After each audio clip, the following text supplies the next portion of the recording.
Stock market का रुख करेंगे, जहां आज भी तेजी का रुझान है। 100 इंडेक्स नई बुलंद तरीन सतह पर पहुंच गया है। ट्रेडिंग के दौरान इंडेक्स में 1353 पॉइंट्स का इजाफा रिकॉर्ड किया गया, जिससे इंडेक्स 1,18,367 पॉइंट्स की सतह पर पहुंच चुका है। जबकि गुज़िश्ता रोज भी पाकिस्तान स्टॉक एक्सचेंज में 100 इंडेक्स ने नई बुलंद तरीन सतह अबूर की थी। स्टॉक मार्केट की सूरत हाल क्या है, कफील अहमद से जानते हैं। कफील, बताइएगा, साल नौ का दूसरा दिन है, मार्केट सेंटिमेंट क्या कहते हैं?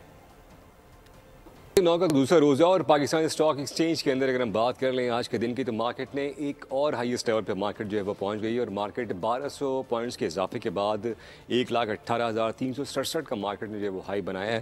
ओवरऑल अगर हम बात कर लें मार्केट का सेंटीमेंट पॉजिटिव है। इस वक्त मेरे कैमरे में दिखाएंगे जो ट्रेड स्क्रीन है, तो हम जो करंट इंडेक्स है इस वक्त मार्केट में 899 पॉइंट्स का इजाफा मार्केट में और 1,17,906 के लेवल पर मार्केट जो है वो ट्रेड कर रही है। तो मार्केट में जो है वो हाईएस्ट लेवल पर जाने के बाद थोड़ा सा मार्केट जो है वो पीछे आ गई। तो ओवरऑल सेंटीमेंट जो है वो खासा पॉजिटिव है और मार्केट ने जिस तरह तवक्का जाहिर की जा रही थी कि मार्केट जो है वो साल के आगाज़ पर ही जो है वो रिकॉर्ड्स बनाने में कामयाब होगी, तो मार्केट में रिकॉर्ड्स बनने का जो सिलसिला है वो ताहाल जारी है।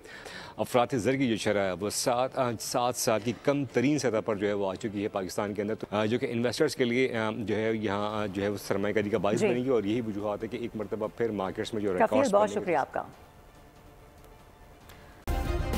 सब्सक्राइब करें और बेल दबाएं ताकि कोई खबर रह न जाए।